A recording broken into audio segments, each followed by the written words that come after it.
अस्सलाम वालेकुम। क्या हाल चाल है सबका। उम्मीद करती हूँ कि आप सब खैरियत से होंगे। आज के व्लॉग में मैं आप सबसे शेयर करूंगी कि मेरी मॉर्निंग रूटीन कैसी होती है। वैसे तो मॉर्निंग रूटीन तकरीबन हर घर में सेम होती है, मगर आज मैं आप सबसे अपनी पीसफुल मॉर्निंग रूटीन शेयर करूंगी। मैं अपने दिन का स्टार्ट हमेशा सेल्फ केयर से करती हूँ। ये मैंने पाकिस्तान से मंगवाया था। जॉनसन का क्लिंजर है और ये बहुत अच्छे रिजल्ट्स देता है। थोड़ा एक्सपेंसिव जरूर है, मगर काफी बड़ी बॉटल है जो काफी टाइम आराम से निकल जाता है। फेस वॉश करने के बाद मैं अपना स्किन केयर करती हूँ, जिसमें मैं अच्छा से एक मॉइस्चराइजर लगाती हूँ, सीरम लगाती हूँ। अगर मेरे पास विटामिन सी ड्रॉप्स हैं तो वो भी यूज करती हूँ। मेरी काफी अरसे से यही आदत है। उठते ही सबसे पहले मैं सारे घर की विंडोज खोलती हूँ और ब्लाइंडर्स पीछे करती हूँ ताकि रोशनी अंदर आए।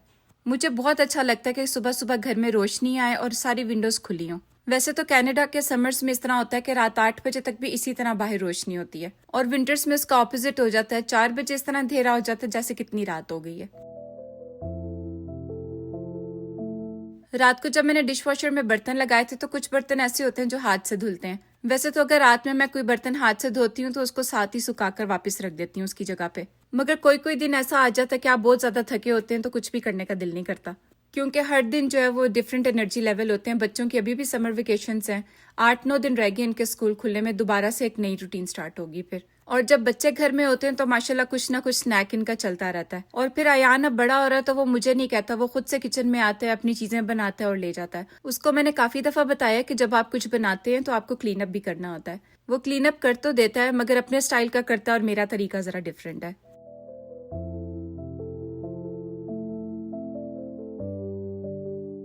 तो यहाँ पे सबसे पहले मैंने बच्चों के लिए ब्रेकफास्ट रखा है। हमेशा मैं बच्चों के लिए पहले रखती हूँ ताकि ये लोग आराम से कर लें और उसके बाद मैं अपनी चाय एंजॉय करूँ। और अक्सर ऐसे होता है कि बच्चों ने एक ने कुछ खाना होता है, दूसरे ने कुछ खाना है और तीसरे ने कुछ खाना है, तो बड़ी मुश्किल हो जाती है। तो इसलिए मेरी कोशिश होती है कि पहले मैं बच्चों को दूं ताकि ये लोग आराम से बैठ के खाएं, उसके बाद अपना प्ले करें। आज मैंने बच्चों से पूछा मगर इनका कुछ खाने का दिल नहीं था, तो मैंने सोचा कि इनको सैंडविचेस बना देती हूँ। कल परसों सभी कॉस्को गए थे तो मैंने एक बड़ा बैग हैश ब्राउन का मंगवा लिया था, और वैसे भी काफी टाइम हो गया था लाए हुए, और जब बच्चे कुछ डिफरेंट खाते हैं तो उनको अच्छा लगता है। इस केटल के पीछे जो स्टोरी है वो आपने सुन ली होगी मेरे पिछले व्लॉग में, और मैं कहना चाहूंगी कि अगर आप लोग ये मंगवाना चाहते हैं तीमू से तो जरूर मंगवाएं। इसकी क्वालिटी भी बहुत अच्छी है और ये बहुत अच्छी चल रही है। 3-4 दिन हो गए मैं इसी के अंदर अपनी चाय बनाती हूँ। पहले मैंने सोचा था कि ये केटल में रख लेती हूँ, जब कोई मेहमान आएगा तो तब निकालूंगी, मगर फिर मैंने सोचा कि मुझे इतनी पसंद है तो मैं अपने लिए क्यों नहीं यूज करती। जब कोई आएगा तो इंशाल्लाह तब भी यूज करूंगी। तो यहाँ पे मैंने ज़बीहा वालों के सलामी रख लिए थे। इनको हल्का सा मैंने बटर लगा के गोल्डन ब्राउन कर लूंगी, और जो हैश ब्राउन है वो भी बनने में थोड़ा सा ही टाइम रह गया था। जब मैंने सैंडविच बनाने होते हैं तो हैश ब्राउन में थोड़े से क्रिस्पी रखती हूँ, क्योंकि जब हम इसको सैंडविच में रखते हैं तो वैसे ही सोगी हो जाते हैं। हम लोग जब छोटे थे तो सलामी बहुत शौक से खाते थे, और कुवैत में तो बहुत डिफरेंट फ्लेवर्स के आते हैं। ये जैसे मैं सैंडविच बना रही हूँ उसी तरह से मेरी अम्मी भी बना कर देती थी। हैश ब्राउन हम लोग नहीं खाते थे उस टाइम पे, मगर सलामी का जो सैंडविच है वो मेरी अम्मी बना कर देती थी, और उसी तरीके से मैंने आज अपने बच्चों को बना के दिया। पहले मैंने सलामी को गोल्डन ब्राउन कर लिया था, हैश ब्राउन भी बना लिए थे। इसमें मैं एक चीज का स्लाइस लगाऊंगी, ये ऑप्शनल है। मेरे 2 बच्चे खाते हैं और आयरा बिल्कुल भी नहीं खाती। तो एक जो है वो लेटस खाता है, एक नहीं खाता। तो मैंने यहाँ पे इनकी पसंद से जैसे उन्होंने कहा था इन लोगों को अरेंज कर दिए थे। मगर अगर आप लोग बनाना चाहते हैं तो इसमें मेयो भी जरूर लगाइएगा, थोड़ी सी काली मिर्च डालिएगा, चीज लगाइएगा, थोड़ी सी लेटस, हैश ब्राउन और सलामी। यकीन करें बहुत मजे के सैंडविच बनते हैं। आप सबने जो मेरा लास्ट व्लॉग था बहुत ज्यादा पसंद किया, उसके लिए बहुत ज्यादा शुक्रिया। और माशाल्लाह जो न्यू सब्सक्राइबर्स आए हैं मेरे चैनल पे, उन सबको वेलकम टू माय चैनल। मुझे कमेंट बॉक्स में अपना नाम भी बताइएगा और ये भी बताइएगा कि आप मुझे कहाँ से देख रहे हैं।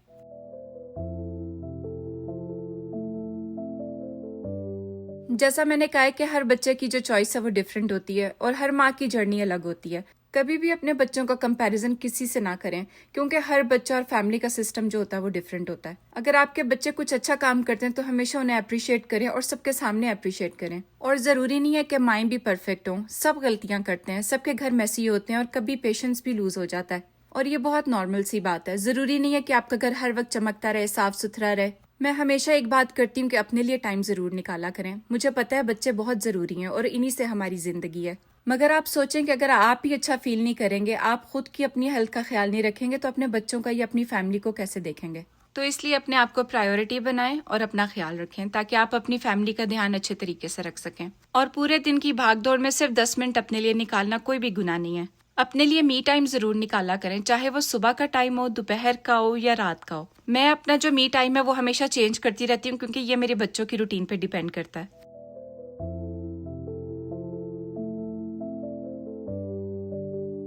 और अगर आप थक जाते हैं तो हेल्प लेना कोई बुरी बात नहीं है।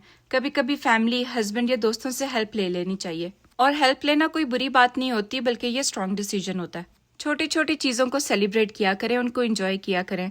अपने बच्चों के बचपन को एंजॉय करें, क्योंकि बच्चों का जो बचपन है वो बहुत जल्दी गुजर जाता है। मुझे पता है कि हम लोग फ्रस्ट्रेट हो जाते हैं, क्योंकि हमारा जो सारा दिन होता है वो भाग दौड़ में गुजर जाता है। इसीलिए मैं कह रही हूँ कि अगर आप मी टाइम रखेंगे अपने लिए, तो आप यकीन करें इस टाइम को आप बहुत ज़्यादा इंजॉय करेंगे।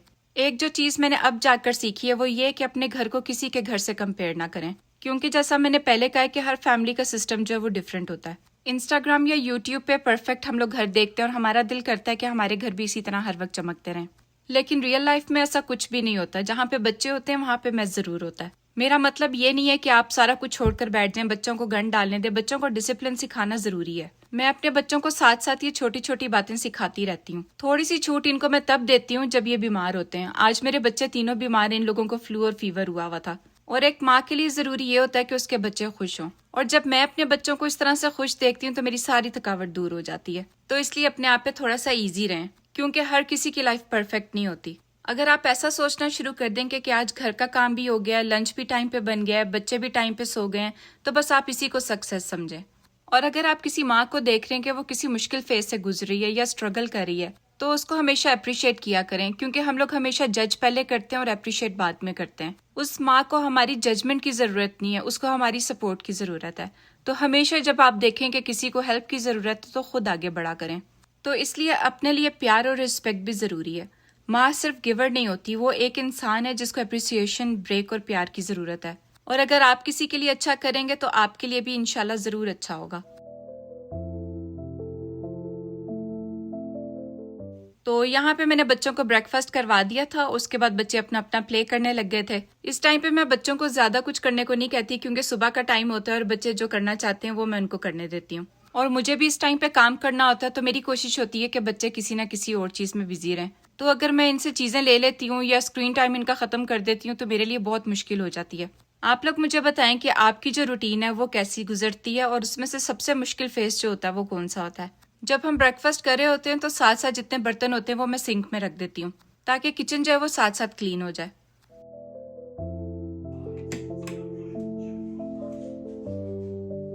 किचन को हल्का सा समेट के उसके बाद मैं अपने रूम्स जो हैं वो क्लीन करती हूँ, क्योंकि मुझे ऐसा लगता है कि जब मेरे रूम्स क्लीन होते हैं ना तो मेरा माइंड बहुत रिलैक्स रहता है, और मुझे ऐसा लगता है कि मैंने सारा काम अपना खत्म कर लिया। बेड पे आप देख रहे होंगे कि डॉल्स पड़ी हुई हैं। आयरा की तबीयत खराब है तो वो इसलिए रात को मेरे पास हो रही है 2-3 दिन से। मैंने बहुत मुश्किल से आयरा की रूटीन सेट की है कि वो अपने रूम में सोया करे, क्योंकि उसको जब चांस मिलता है वो उठ के मेरे पास आ जाती है। और मुझे ऐसा लगता है कि बच्चों को ना बहुत अर्ली एज से बता देना चाहिए कि आप लोगों ने अपने बेड्स में सोना है, क्योंकि जो इनकी आदत हम लोग बचपन से सेट करेंगे वही हमेशा के लिए इनकी बनती रहेगी।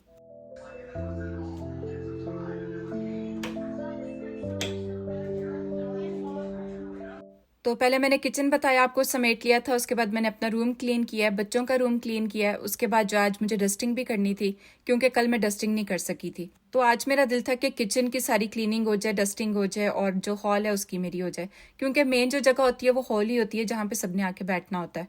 तो इसलिए मेरी कोशिश होती है कि बच्चे अगर कुछ प्ले करें तो वो अपने रूम में बैठ के प्ले करें, ताकि जो लिविंग एरिया वो थोड़ा सा क्लीन रहे, और अगर कोई अचानक से आ जाता है तो आपको क्लीनिंग नहीं करनी पड़ती। फिर मैंने अपने हॉल वाले एरिया में थोड़ी सी चेंजिंग की है, वो इंशाल्लाह मैं आपको आगे दिखाती हूँ।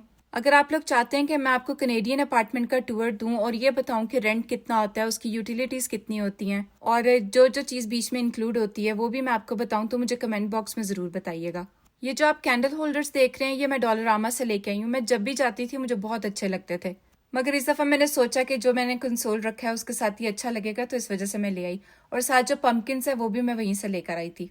वैसे जब मैं क्लीनिंग करती हूँ तो मेरे बच्चे काफ़ी हेल्प कर देते हैं, उसमें डस्टिंग कर देते हैं, मॉप कर देते हैं, स्वीपिंग कर देते हैं। मगर जैसा मैंने आपको बताया कि आज उन लोगों की तबीयत नहीं ठीक थी, तो मैंने इसलिए उन लोगों को कहा भी नहीं करने के लिए। लिविंग एरिया में कुछ और साफ हो ना हो, टीवी ज़रूर साफ होता है, क्योंकि जब बच्चे टीवी देखते हैं तो इसको आगे पीछे करते हैं और इसके ऊपर फिंगरप्रिंट्स बनते हैं। तो जब फिंगरप्रिंट्स नजर आते हैं इसके ऊपर डार्क कलर है तो वो बहुत बुरे लगते हैं। मुझे तो खास तौर पे नींद नहीं आती जब तक मुझे कहीं पे फिंगरप्रिंट्स नजर आ रहे होते हैं। ये जो डेकोरेशन पीस देख रहे हैं ये भी मैंने तीमू से मंगवाया था। इसकी क्वालिटी भी बहुत अच्छी है। इसको आप ऐसा शुगर पॉट भी यूज कर सकते हैं, इसका साइज इस तरह का है, और दूसरा आप इसको इस तरह भी सेट कर सकते हैं। यहाँ पे मैं सिरी को साफ कर रही हूँ, और सिरी के साथ आयरा की जो कन्वर्जेशन है वो मैं कभी आपको सुनाऊंगी। बहुत मजे की कन्वर्जेशन होती है इनकी। आयरा को कलर्स करना बहुत अच्छा लगता है, तो आजकल वो क्राफ्ट्स भी कर रही है। इनको मैंने कुछ चीज़ें ला कर दी थी, तो ये जब भी बैठती है फारिग टाइम में तो यहाँ पे अपने आके क्राफ्ट्स करती है। तो अब मैं आपको दिखाती हूँ कि यहाँ पे जो मैंने चेंजिंग की थी वो ये थी कि यहाँ पे मैंने चेस्ट ड्रॉर्स ला के रखे हैं और उसके ऊपर टीवी रख दिया। जब हम लोग आए थे यहाँ पे अपार्टमेंट में तो मेरा दिल था कि इसी तरह की कोई चीज़ ला कर रखूँ ताकि टीवी को थोड़ी सी हाइट मिल जाए। तो यहाँ पे जो चेस्ट ड्रॉर्स हैं ये मेरी मदर इन लॉ के थे। तो जैसे मैंने आपको बताया होगा पिछले व्लॉग्स में कि मेरे जो देवर हैं वो भी मूव कर रहे थे, तो वो ये मैंने उनसे ले ली थी। तो ये मैंने छोटी सी चेंजिंग की थी। मुझे बताइएगा कमेंट बॉक्स में कि आप लोगों को कैसी लगी है। कॉर्न्स लेकर आई थी मैं 2 वीक्स पहले, मगर मुझे मौका नहीं मिल रहा था कि बच्चों को बना के दूं। तो आज मैंने सोचा कि बच्चों को कॉर्न्स बना के देती हूँ। अजान बहुत शौक से खाता है, मैं भी बहुत शौक से खाती हूँ, मगर मुझे उस तरह की अच्छी लगती है जो फ्लेम के ऊपर पकी होती है। तो ये था मेरा आज का व्लॉग। आई होप आप सबको पसंद आया होगा, और अगर पसंद आया है तो इसे लाइक करना मत भूलिएगा। और अगर अभी तक आपने सब्सक्राइब नहीं किया तो प्लीज़ मेरे चैनल को सब्सक्राइब करें और एक छोटा सा कमेंट ज़रूर किया करें। मुझे बहुत अच्छा लगता है आप लोगों के कमेंट्स देखकर। आज के व्लॉग के लिए इतना ही। अगले व्लॉग में मिलेंगे इंशाल्लाह। तब तक के लिए अल्लाह हाफिज़।